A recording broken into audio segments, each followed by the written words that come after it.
mais se faz para aquelas pessoas que vão até os perseguidos. Eles perguntam: o que a gente pode fazer por vocês? E eles então falam: ore por nós. Durante 2 anos, 2012 e 2013, o tema foi um com eles, que é para nós sermos um com os nossos irmãos, porque afinal de contas somos um só corpo. Esse ano, a Portas Abertas achou por bem colocar esse tema, pastores e líderes africanos. E por quê? Porque a necessidade deles é maior, porque eles estão passando por dificuldades. Nós separamos um vídeo que nós vamos falar sobre a Nigéria. Nós escolhemos esse vídeo porque esse vídeo está em português, mas ele está falando a respeito dos líderes da Nigéria. Mas a mesma coisa que está acontecendo na Nigéria está acontecendo também em outros países africanos, como a África Central, como o Sudão, como a Etiópia, a Eritreia.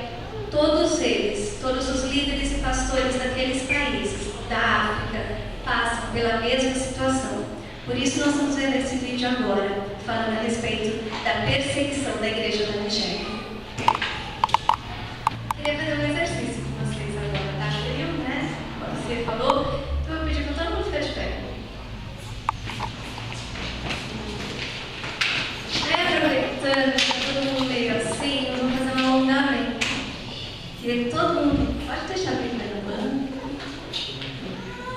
Todo mundo agora vai levantar os braços e ficar com eles para cima. Vamos ver?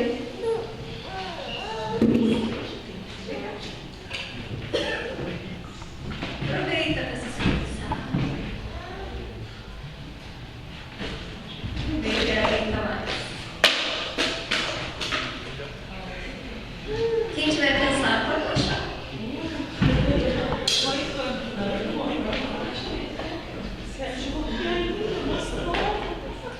Esqueci de trazer o termômetro. Não vou torturar vocês muito tempo, não. Pode baixar.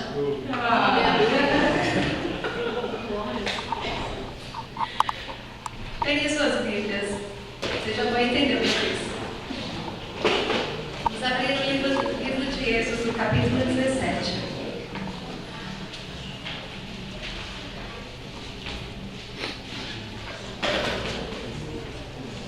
Segundo livro da Bíblia, Êxodo, capítulo 17. Senhor, nós te louvamos, Pai Santo, porque nós temos liberdade no nosso país, Pai.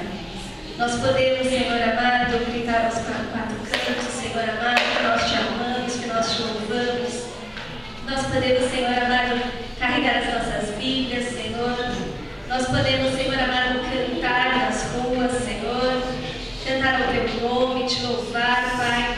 E nós vimos agora, Senhor amado, que na Nigéria e em outros países também não é assim, Pai. Eles não têm liberdade.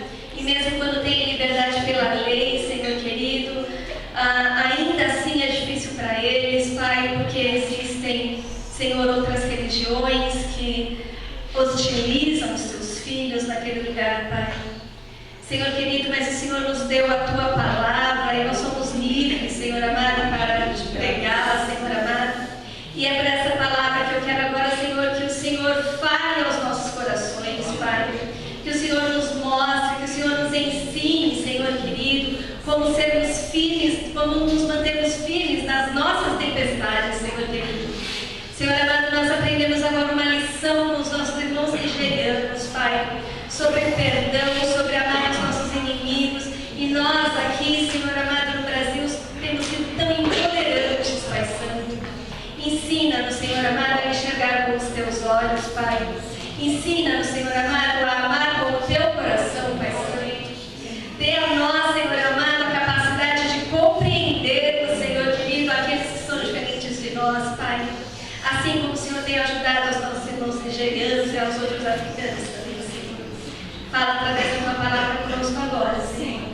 Usa a minha vida, Senhor querido, para falar, Senhor, aquilo que o Senhor tem posto no meu coração. Eu te louvo, Senhor querido, me coloco nas Tuas mãos, em nome de Jesus. Amém. Êxodo 17, a partir do versículo 8.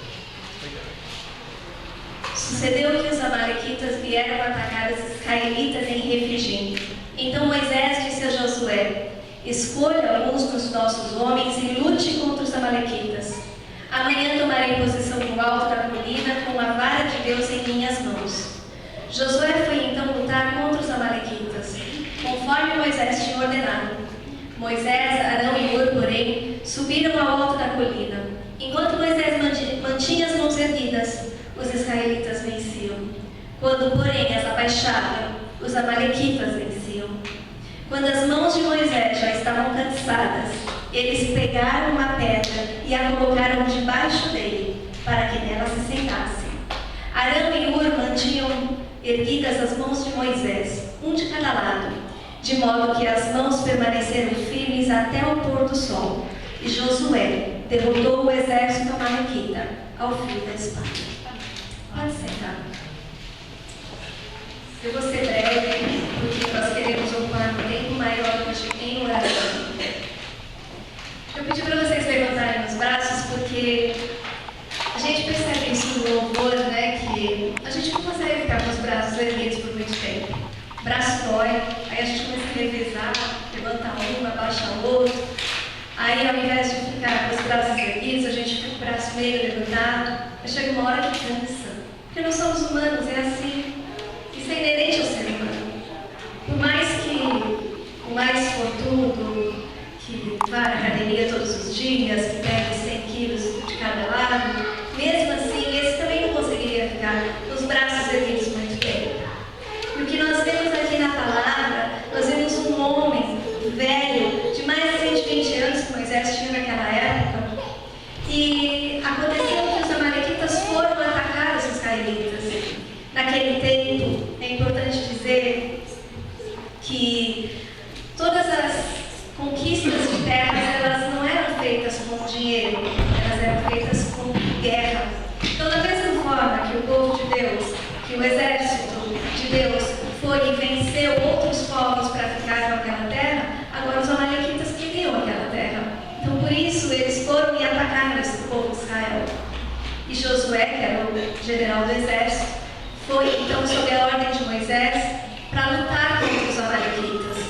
Mas Deus colocou no coração de Moisés para ele ir ao monte e ficar com os braços erguidos. E se, enquanto ele estava com os braços erguidos, o povo de Deus vencia. Mas quando ele abaixava os braços, porque ele já era um homem velho e se cansava naturalmente, o povo de Deus perdia, os amalequitas venciam. Então, o que nós podemos aprender nessa palavra? Nós podemos ver que Josué e os soldados significam hoje, eles são hoje, o que nós poderíamos dizer o povo da África, o povo. Moisés seria quem? Os pastores e líderes, porque ele estava no comando daquele povo, assim como os pastores e líderes da África, como nós vimos aqui no vídeo. E aí, então, Moisés cansado, já velhinho, né? Arão e Hur também não eram jovens, eles pegaram uma pedra e colocaram debaixo de Moisés para que Moisés se sentasse e descansasse um pouquinho. Quem seria essa pedra? Essa pedra, hoje nós podemos ilustrar como a ação da Portas Abertas, os treinamentos que eles dão. Nós podemos ilustrar como nós vimos aí, a ajuda emergencial, alimentos, treinamento de líderes, para que eles, sendo fortalecidos, eles pudessem também fortalecer o povo. E é assim com a ação das Portas Abertas. A Portas Abertas, ela não vai lá só para levar mantimento, ela vai principalmente para preparar líderes, para que esses líderes possam suportar a situação que estão vivendo e possam suportar, ou seja, aguentar, levar aquele povo na presença de Deus para que eles não se percam. E nós vimos aí no vídeo um exemplo disso. Um outro exemplo disso é no Sudão. Um homem começou sozinho um treinamento com 5 pastores debaixo de uma árvore. E chegou uma hora que esses pastores eles pararam de ir. Eles pararam de ir porque tinham fome e eles tinham que andar dias até chegar, eles se reuniam uma vez por semana, até chegar debaixo daquela árvore, aquele lugar e eles tinham fome, eles não tinham força das portas abertas.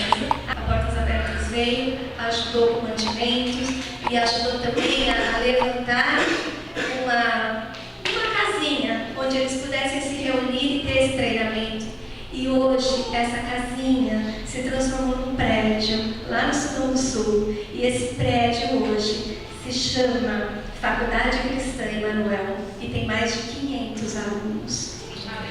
É um oásis no deserto, esse lugar, onde eles têm de tudo para poderem ser treinados.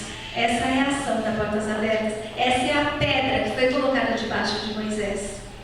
Arão e Hur, que seguraram os braços de Moisés.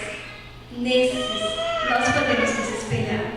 Nós somos como Arão e Hur, porque nós dobramos o nosso joelho, porque nós oramos por eles.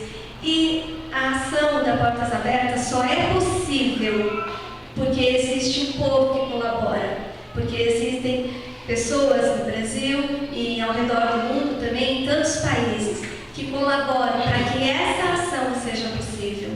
Nós somos como Arão e Hur. Nós não podemos perder isso de vista. Se nós deixarmos de orar, pode deixar de chegar ajuda. Se nós deixarmos de contribuir, nem sempre a gente pode contribuir com dinheiro, não é verdade?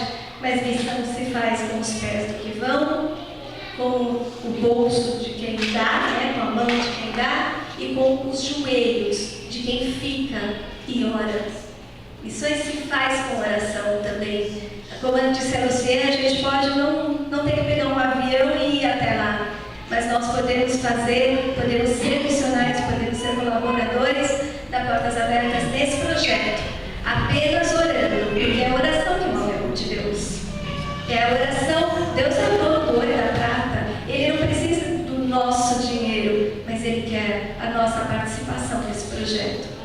E a nossa participação pode ser simplesmente orar e divulgar que esse trabalho existe. Eu tenho um professor ele diz que é pastor, e eu estava conversando com ele a respeito disso. Ele é pastor de uma igreja, ele nunca tinha ouvido falar nesse projeto. Aí ele disse que queria saber mais e nós ficamos de conversar mais para frente a respeito disso. Mas nós, a Igreja Livre, podemos segurar as cordas desses nossos amados, podemos ajudar os Moisés que existem países afora com a nossa oração, com a nossa intercessão. Nós podemos manter os braços deles erguidos. Somos nós que podemos fazer isso. E como as meninas dançaram, aceita o teu chamado, como você falou aqui, está na hora de nós aceitarmos o nosso chamado com obediência, com gratidão a Deus por nós termos um país livre, com sabedoria, mostrando, contando para os outros e, amados, com alegria, com amor, porque que lição, não é verdade? Eles estão aprendendo a amar os seus inimigos. Alguém aqui consegue amar os seus inimigos? A gente está no ônibus, alguém pisa no pé. Não dá vontade de falar um monte? Eles estão nos ensinando uma lição com isso. Aprendendo a amar os seus inimigos, aprendendo a perdoar. E é isso que nós temos que aprender com eles. É isso que nós aprendemos com eles. Quando nós oramos por eles, aqui no Brasil ou em qualquer outro lugar, eles sentem a nossa oração. Eles sabem que nós estamos orando por eles. Tem um vídeo no site da Portas Abertas que tinha um homem chamado Alexander alguma coisa. Na década de 70 ele estava preso na Sibéria. A Sibéria, um dos países mais frios do mundo, ali deve ser no sol 50 graus abaixo de zero. E ele estava preso, ele estava condenado à morte. E aí eles resolveram fazer uma experiência com ele, que durante a noite as janelas fossem quebradas, ficassem abertas, todos os vidros fossem tirados, e ele passaria a noite naquela cela sem nenhum cobertor, quase sem roupa, entrando aquele ar gelado naquela cela. Só que quando ele foi preso, saiu uma reportagem na revista da Portas Abertas, e uma mulher lá nas Filipinas pegou essa revista, na assinante da revista, e ela leu: ore por Alexander, eu não vou me lembrar agora do nome dele, é um nome russo, que está preso na Sibéria, e mostrou o caso dele. E ela então começou a orar por aquele homem. E naquela noite em que ele estava lá, de madrugada, passando aquele frio, que ele certamente morreria, naquele mesmo momento, era dia nas Filipinas, era cerca de 3 horas da tarde, ela conta no vídeo, alguma coisa assim. E ela então reuniu alguns vizinhos cristãos e se reuniram na sala dela e começaram a orar pelo Alexander. Naquela hora, depois os testemunhos se cruzaram, se encontraram, é muito bonito. E naquela hora, o Alexander sentiu, ele estava lá tremendo de frio, quase morrendo de hipotermia. Naquela hora entrou literalmente o sol dentro da cela. E ele foi sendo aquecido, e ele quentinho, era como se ele tivesse com muitos cobertores. E ele dormiu a noite inteira. E no dia seguinte, quando esperavam encontrar um cadáver roxo, ele estava firme, corado, disposto, porque tinha dormido muito bem. Deus ouviu a oração daquela mulher. Deus ouve a nossa oração. Eu tenho uma experiência também que há uns 2, 3 anos atrás,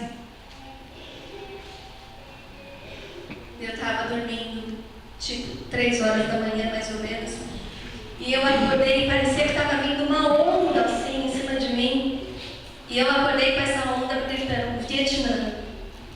Eu acordei assustada, não entendi nada e voltei a dormir. Quando chegou na noite seguinte, no mesmo horário, a mesma onda veio: Vietnã. Aí eu percebi que tinha alguma coisa que Deus queria falar comigo. E eu falei: eu preciso pesquisar sobre o Vietnã, e adormeci de novo. No dia seguinte, eu cheguei no serviço, a primeira coisa que eu fiz, abri o site da Portas Abertas e fui pesquisar sobre o Vietnã. Lá tem um perfil de cada país perseguido, dos 50 países que mais sofrem perseguição. E eu fui lá: população, religião, isso aqui, é um país comunista. Vi lá motivos de oração, ore para que fortaleça os cristãos. Não vi nada, eu não sentia aquela onda no meu coração.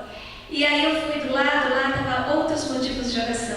E aí eu abri ali aquela tela e eu achei a minha onda. É uma mulher chamada Nguyen. O nome é fictício, naturalmente, eles não falam o nome verdadeiro, para que ela não corra mais riscos. A Nguyen era esposa de um pastor. Esse pastor foi preso e foi morto por ser pastor. O Vietnã é um país comunista, e ao contrário dos muçulmanos, que em países muçulmanos os filhos não são das mães, são dos pais. Quando os pais morrem, os filhos ficam com a família dos pais. E a menos que a mulher more junto com a família dos pais, ela fica sem os filhos. E em países comunistas é diferente. Quando o pai morre, os filhos são do governo. Então ela tinha 5 filhos, e os 5 filhos foram tirados dela. Além das crianças perderem o pai morto por ser cristão, eles perderam também a mãe, criados como soldadinhos, né, para depois pegarem armas, e tiraria deles a oportunidade de ter a mãe durante a vida deles. E eu comecei a orar por essa mulher, eu anotei o nome dela no papel, e eu coloquei no bolso, eu coloquei na minha carteira, eu coloquei dentro da minha caixinha de óculos, eu coloquei o nome dela num monte de lugar. E eu comecei a orar por ela, e eu orei por ela meses, eu nem sei quanto tempo. Em todo o tempo eu orava por ela. Eu estava no ônibus, eu estava orando por ela. Eu estava na rua andando, eu orava por ela. Todo o tempo. Aí foi arrefecendo, mas eu não creio que eu simplesmente desisti dela, não. Eu creio que a coisa foi arrefecendo porque Deus fez a obra. Assim como Deus trabalhou na vida do Alexander, assim como nós já ouvimos outros testemunhos também da Ellen Berrani com a Fernanda Brum aqui no Brasil, assim como nós já vimos tantas coisas acontecendo, eu creio, eu tenho certeza que mesmo que eu nunca mais saiba da Nguyen, eu tenho certeza que Deus pôs a mão que aconteceu alguma coisa com ela, que os filhos voltaram para ela. Eu creio nisso, amados. Eu creio que, mesmo que eu não veja bem na minha vida, enquanto nós estamos vivos, mas eu creio que lá na glória eu vou conhecer a pessoa.